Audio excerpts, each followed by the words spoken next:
correnteza da certeza de um futuro melhor. Nesta longa estrada da vida, vou correndo e não posso parar. Não posso parar, não posso parar, não vou parar. Vou continuar seguindo em frente. E hoje é dia do quê? Hoje é dia da nossa correção de exercícios. Estamos chegando aí ao final da nossa unidade, onde falamos ali sobre o processo de independência das 13 colônias que vão dar origem ao que hoje são os Estados Unidos da América. E nós vamos chegar então a este final corrigindo as questões que eu pedi para vocês na última aula. Tranquilo? Vamos lá então? Pegue aí que o texto está aparecendo, pegue a sua apostila que o texto vai aparecer para você. Na página 42 da sua apostila, na seção Desafio, nós temos aí então os dois textos que vão ser a base para estes exercícios. O primeiro, texto 1. Quando no curso dos acontecimentos humanos se torna necessário a um povo dissolver os laços políticos que o ligavam a outro e assumir entre os poderes da terra posição igual e separada, a que lhe dão direito às leis da natureza e às do Deus da natureza, o respeito digno para com as opiniões dos homens exige que se declarem as causas que os levam a essa separação. Consideramos estas verdades como evidentes por si mesmas, que todos os homens são criados iguais, dotados pelo Criador de certos direitos inalienáveis, que entre eles estão a vida, a liberdade e a procura da felicidade, que, a fim de assegurar esses direitos, governos são instituídos entre os homens, derivando seus justos poderes do consentimento dos governados, que, sempre que qualquer forma de governo se torne destrutiva de tais fins, cabe ao povo o direito de alterá-la ou aboli-la e instituir novo governo, baseando em tais princípios e organizando-lhes os poderes pela forma que lhe pareça mais conveniente para realizar-lhe a segurança e a felicidade. Antes de passarmos para o texto de número 2, eu preciso destacar isso aqui. Galera, forte influência iluminista. Você consegue perceber aí o direito à vida, o direito à liberdade, a busca pela felicidade, são características que são expressas exatamente no movimento iluminista. Segundo texto, em 1960, John Locke escrevia a obra do Liberalismo, o segundo tratado sobre o governo civil, onde defendia as seguintes ideias: a sociedade civil é anterior ao governo, e este foi instituído para servi-la, e não o contrário, como desejavam os reis absolutistas. Todo e qualquer governo deve ter a sua esfera de ação limitada pelos direitos naturais, que são principalmente a vida, a liberdade e a propriedade, direitos inalienáveis de todo e qualquer cidadão. Quando um governo não respeita esses direitos básicos, caberia aos cidadãos o direito à rebelião, isto é, pegarem armas e depor o governo tirânico. Tomando por base os fragmentos citados, copie os trechos da Declaração da Independência que se relacionam ao pensamento de John Locke, nos aspectos relatados nas questões a seguir. Questão de número 1. A influência do pensamento de John Locke no movimento da libertação das 13 colônias. Então vamos pegar ali um trechinho, né, do John Locke. Lembra que eu disse para vocês que existe uma forte influência iluminista nesse discurso por parte ali das 13 colônias. Então vamos pegar agora exatamente lá na fonte, no próprio John Locke, para percebermos isso aí. Vamos olhar? Essa parte do texto ali, ó, todos os homens são criados iguais, dotados pelo Criador de certos direitos inalienáveis, que entre estes estão a vida, a liberdade e a procura da felicidade. Número 2. A origem do poder do governo. Onde está então a origem do poder? O poder do governo que legitima? Vem de Deus? Não! Vem de onde então? Resposta aí no texto do John Locke. A fim de assegurar esses direitos, o direito à vida, à liberdade e à busca da felicidade, governos são instituídos entre os homens, derivando seus justos poderes do consentimento dos governados. Percebeu? Então são os governados que elegem, que são os governados que dão o direito ao governo. Só que esse governo precisa governar atendendo às necessidades dos seus governados e não fazendo prevalecer as suas vontades e os seus desejos, ok? Fechamos aqui então a página 42. Vamos para a próxima. Na página 45, a seção Interação, o texto diz assim: a organização política dos Estados Unidos, baseada no voto, trouxe consigo uma campanha permanente pela criação de escolas públicas gratuitas, pois disseminava-se a percepção de que o autogoverno democrático exigia um eleitorado capaz de fazer escolhas e tomar decisões responsáveis, como observou o governador de Nova York em 1782. É dever específico do governo de um Estado livre, onde os cargos mais elevados estão abertos a cidadãos de qualquer classe, empenhar-se no estabelecimento de escolas e seminários para difundir o grau de educação necessário ao estabelecimento da boa-fé pública. Elabore um texto relatando sua opinião sobre a importância da escolaridade na formação de eleitores conscientes e responsáveis. Galera, sem dúvida nenhuma, a educação é a melhor forma para que você possa conscientizar as pessoas e dessa maneira evitar a corrupção. Porque a corrupção geralmente se propaga onde? Onde existem oportunidades, onde as pessoas negligenciam. Então, quanto mais nós não conhecemos os meios políticos, quanto mais nós não nos interessamos pela política, quanto mais nós não nos interessamos pelo nosso país, mais nós abrimos espaço para que as pessoas que estão em cargos de liderança tenham a oportunidade de se corromper. Então o processo educacional ele é extremamente importante para que você possa compreender a sociedade no qual você está inserido. E dessa maneira você possa interferir de uma forma mais eficaz. Daí a importância do processo educacional. Tranquilo? Esse texto, essa questão ela é pessoal. Então eu coloquei aqui, dei algumas pinceladas no que você pode desenvolver, mas eu não vou dar uma resposta sugestiva para você, ok? Você faça o seu texto levando em conta essas considerações da importância do processo educacional para se construir uma república democrática. Era importante lá durante os primórdios dos Estados Unidos e é extremamente importante hoje também nos nossos dias. Página 46, você tem essa bela ilustração aí mostrando a confecção da primeira bandeira dos Estados Unidos e o texto ao lado. A bandeira já havia sido escolhida. A primeira foi confeccionada por Betsy Ross. Tinha 13 listras, alternando o vermelho e o branco. No canto superior esquerdo, 13 estrelas sobre um fundo azul. Como símbolo dos Estados Unidos também foi escolhida uma ave, a águia careca, animal típico da América do Norte. O trabalho de construção da identidade, entretanto, seria longo, bem mais complicado do que escolher uma ave ou bandeira. Questão de número 1. De acordo com o texto e com a imagem, quem foi responsável pela confecção da primeira bandeira dos Estados Unidos? Se você ler o texto, ficou bem tranquilo, né? Bem fácil. Betsy Ross. Questão de número 2. Qual é o significado das 13 listras e estrelas representadas na bandeira? Também uma questão muito fácil.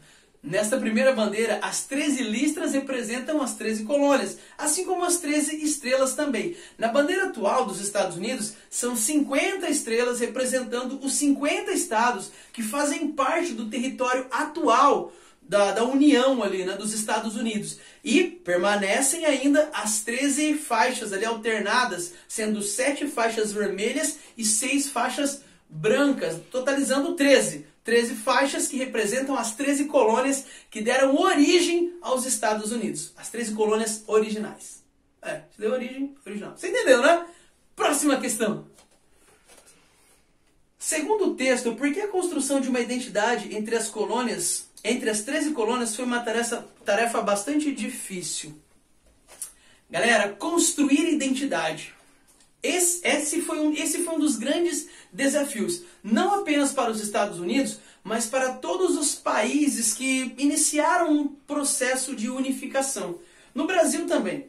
Por quê? Isso que para nós hoje é tão comum, sentir-se brasileiro, é fruto de um longo processo histórico. Isso que hoje parece tão constante em diversas partes do mundo, né? Você se sentir parte de um território. Agora imagine o seguinte, de uma hora para outra, você tem um processo de ruptura dentro do nosso país. E aí o sul do Brasil se separa, consegue a sua independência. Não vamos mais ter esse lance, não vamos ser mais brasileiros. Vamos ser agora, sei lá, sul-brasileiros, enfim, criamos um novo estado. Você vai se sentir pertencente a esse novo estado ou você vai continuar se sentindo brasileiro?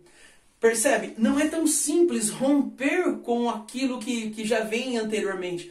E nesse caso, estou falando de um processo de fragmentação. No caso dos Estados Unidos, eu quero usar um processo de união. Mas o que acontecia? As pessoas se sentiam parte da sua colônia. Quem é ali da colônia de Connecticut? Connecticut! Quem era da colônia de Massachusetts se sentia de Massachusetts. E não como parte de um território, de um país que não existia até então. Então é importante você criar símbolos que possam dar esse sentimento de unidade. Mas isso é um processo longo e, de certa forma, complexo. Resposta sugestiva para você aí no quadro.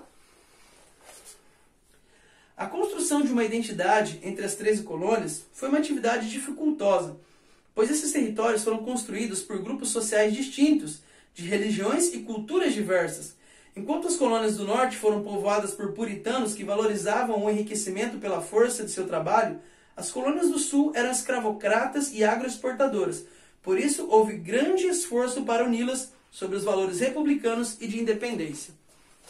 Você percebe então que aquela divergência de interesses que eu apontei para vocês lá atrás era um outro fator agravante. Não é? Se por um lado você tinha pessoas lá no norte que eram contra, por exemplo, a escravidão, no sul você tinha estados que eram completamente escravocratas e cuja economia dependia da escravidão. Então como criar unidade? É um negócio bastante complicado.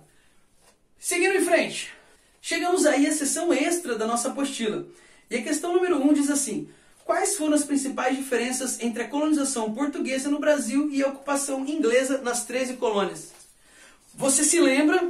Ocupação portuguesa, colonização portuguesa e colonização inglesa? Bom, no caso da colonização portuguesa, você percebe claramente a presença do Estado. O governo português, o país, o Estado português, esteve diretamente ligado ao processo de colonização, estabelecendo as leis, as normas, o que deveria ou não deveria ser feito.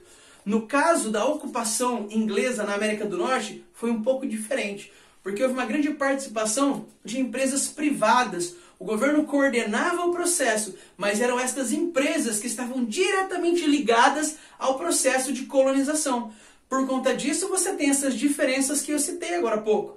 Você tem colônias que vão em determinadas regiões ali, você tem a empresa que vai determinar que são grandes fazendas, porque visualiza ali uma oportunidade de produzir, através da agricultura, uma quantidade muito maior de riquezas.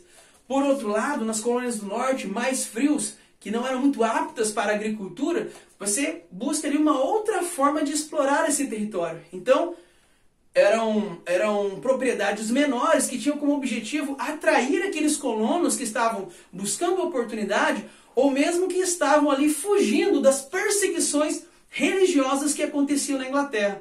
Então, dessa forma, você percebe claramente uma diferença. O governo português atuou diretamente. No caso do governo inglês, você tem ali uma parceria com empresas privadas. Tranquilo? Questão de número 2. Cite 2 motivos que impulsionaram a vinda dos ingleses para as 13 colônias. Estes ingleses vinham para as 13 colônias por diversos fatores, mas eu vou destacar alguns aqui.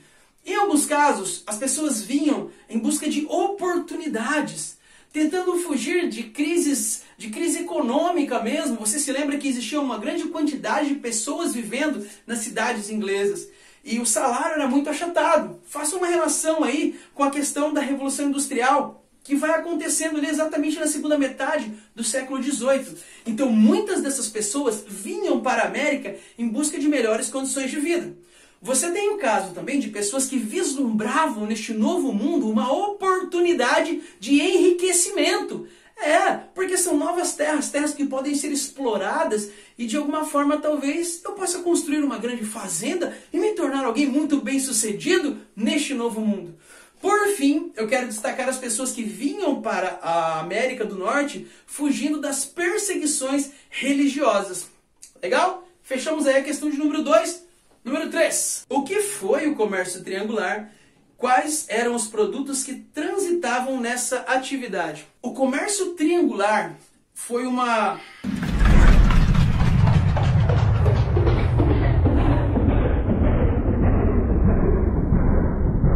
Quase me sentindo um doutor estranho aqui agora. Vai abrir um portal aqui na frente.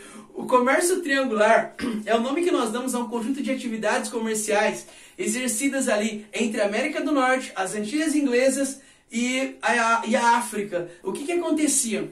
Você pega ali, por parte das colônias inglesas, ali na América do Norte, você tinha o comércio, elas vendiam para as Antilhas ou para as colônias do Sul, vendiam gado, madeira, outros produtos alimentícios também, e compravam das Antilhas o melado de cana. E a partir desse melado de cana, esse melado era transformado em rum, e esse rum era comercializado na África. Na África, eles compravam escravos, que eram trazidos então e vendidos nas Antilhas e para as colônias do Sul, ali também onde você tem uma dependência muito grande da escravidão como forma de mão de obra. Questão número 4. Relaciona a Guerra dos 7 Anos, 1767 a 1773, entre Inglaterra e França, com a independência dos Estados Unidos. A Guerra dos 7 Anos tem pelo menos duas questões que precisam ser destacadas. A primeira é o seguinte: ela começa com uma disputa entre ingleses e franceses por uma região definida ali, a região próxima do vale do rio Ohio. Mas ela acaba se estendendo muito mais e acaba sendo uma disputa territorial por praticamente todo o território ali na América do Norte, ou boa parte dele. E essa luta, esse embate é vencido pelos ingleses. O que faz o quê? Primeiro, provoca um afastamento dos franceses daquela região. Então os franceses já não estão ali, já não oferecem nenhum risco para as 13 colônias. E por outro lado, apesar de sair vitoriosa da Guerra dos 7 Anos, a Inglaterra vai passar por uma grave crise financeira. E qual é a forma encontrada pelo governo inglês para tentar superar esta crise financeira? Aumento de impostos, endurecimento da fiscalização no que se refere às 13 colônias. Você se lembra disso? E aí o que ocorre? Os colonos não aceitam, iniciando ali um certo desgaste no relacionamento entre a colônia e a metrópole. Então, estes são dois fatores que precisam ser destacados nessa questão. Número 5, fácil, fácil, tranquilo, tranquilo, mole, mole. Faça a correspondência entre a lei e a respectiva função. Vamos diretão então ali. Lei do açúcar. Vai ser lá o número 4. Taxa de importação sobre o açúcar que não fosse das Antilhas Britânicas. Letra B. Lei do selo. Vamos situar com o número 2. Cobrança de uma taxa obrigatória sobre documentos, jornais e contratos. Letra C. Lei do chá. Concessão do monopólio de venda do chá nas colônias à Companhia das Índias Orientais. E letra D. As leis intoleráveis. Iniciativas legais que buscavam conter o clima de revolta das colônias, tais como o fechamento do porto de Boston. Partindo direto para a questão número 6. Observe a imagem e responda aos itens. Essa imagem que nós vimos também na aula, onde eu comentei com vocês sobre essas leis que foram impostas pela Inglaterra. Letra A. Essa imagem diz respeito a que evento? Que evento é este, meu jovem padawan? Muito fácil, professor. A festa. Festa. Festa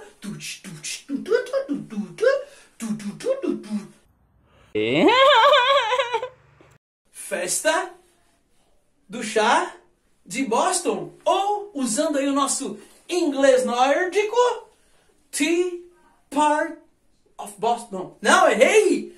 Boston Tea Party. Ah, agora sim, agora ficou bonito, ficou redondo. A festa do chá em Boston. Letra B. Por que podemos dizer que esse evento foi um dos impulsionadores do processo de independência dos Estados Unidos? Por quê?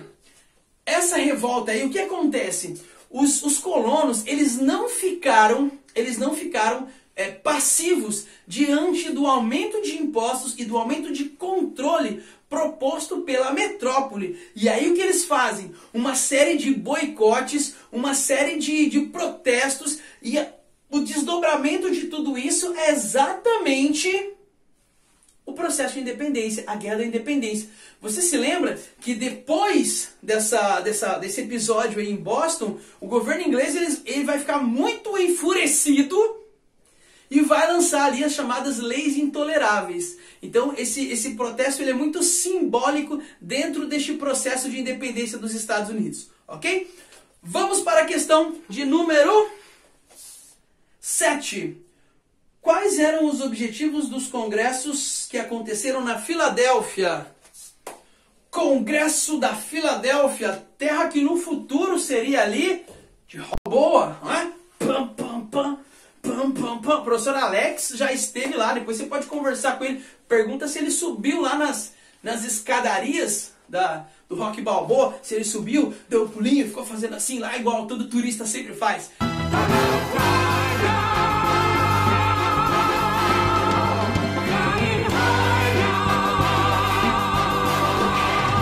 Galera, ele esteve lá?